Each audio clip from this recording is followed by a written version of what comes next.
राज्यातल्या मेट्रो शहरातल्या महत्त्वाच्या बातम्या पाहूयात। मुंबईतल्या हवा प्रदूषणात गेल्या काही दिवसांपासून वाढ कायम असून त्यामुळे सातत्यानं हवा गुणवत्ता निर्देशांक मध्यम श्रेणीत नोंदवला जातोय। रविवारी समीर ॲपच्या नोंदीनुसार शहराचा सरासरी हवा गुणवत्ता निर्देशांक 121 म्हणजेच मध्यम श्रेणीत नोंदवला गेला।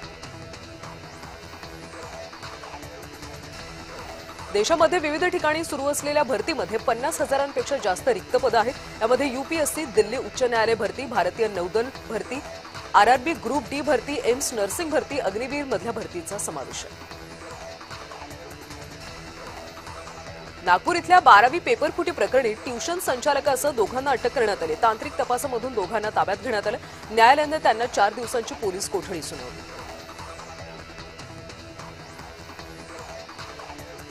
मुंबईच्या बाजारामध्ये कढीपत्त्याचे दर 200 ते 400 रुपये किलोवर पोहोचले। दक्षिण राज्यातल्या खराब हवामानामुळे कढीपत्त्यांची आवक कमी झाली। विक्रमी दरवाढीमुळे मुंबई नवी मुंबईकरांच्या नाश्त्यासह जेवणातून कढीपत्ता आता गायब झाला। मुलुंड मेट्रो पिलर दुर्घटना ताजी असताना आज घाटकोपरच्या आर सिटी मॉलजवळ मेट्रो 4च्या बीमला मोठे तडे गेले। पालिका प्रशासनाकडून मेट्रो प्रशासनाला तातडीने उपाययोजना करण्यासंबंधी पत्र देण्यात आले। मात्र यामुळे मुंबईत मेट्रोच्या कामांबाबत पुन्हा एकदा सुरक्षेचा प्रश्न ऐरणीवर आला। डोंबिवलीमधल्या 65 बेकायदा इमारतींचा प्रश्न पुन्हा ऐरणीवर आलाय। समर्थ हाईट्स या इमारतीला केडीएमसीद्वारे पुन्हा नोटीस देण्यात आली।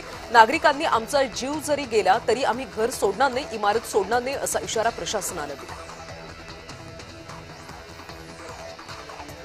मराठी भाषा गौरव दिनानिमित्त मुंबईमध्ये माटुंगा ठिकाणी मनसेचे विभाग उपाध्यक्ष वैभव करंदीकर यांनी ग्रंथोत्सवाचं आयोजन केलं। या प्रदर्शनामध्ये 20,000पेक्षा जास्त मराठी इंग्रजी भाषेतले विविध ग्रंथ वाचायला मिळत असल्यानं वाचकांची या ठिकाणी गर्दी होती।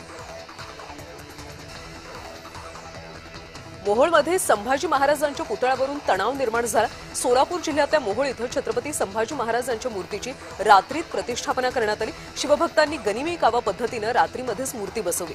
लोकभावनेचा आदर करून मूर्तीला अधिकृत मान्यता द्यावी अशी मागणी शिवभक्तांनी केली। मुंबईतल्या चुनाभट्टी ते बीकेसीच्या दरम्यान असलेल्या उड्डाणपुलाला तडे गेले। हा उड्डाणपूल 220 कोटी रुपये खर्च करून तयार करण्यात आला होता, पण गेल्या 7 वर्षातच या पुलाला तडे गेले। एमएमआरडीएचा हा उड्डाणपूल त्यांनी बांधला होता।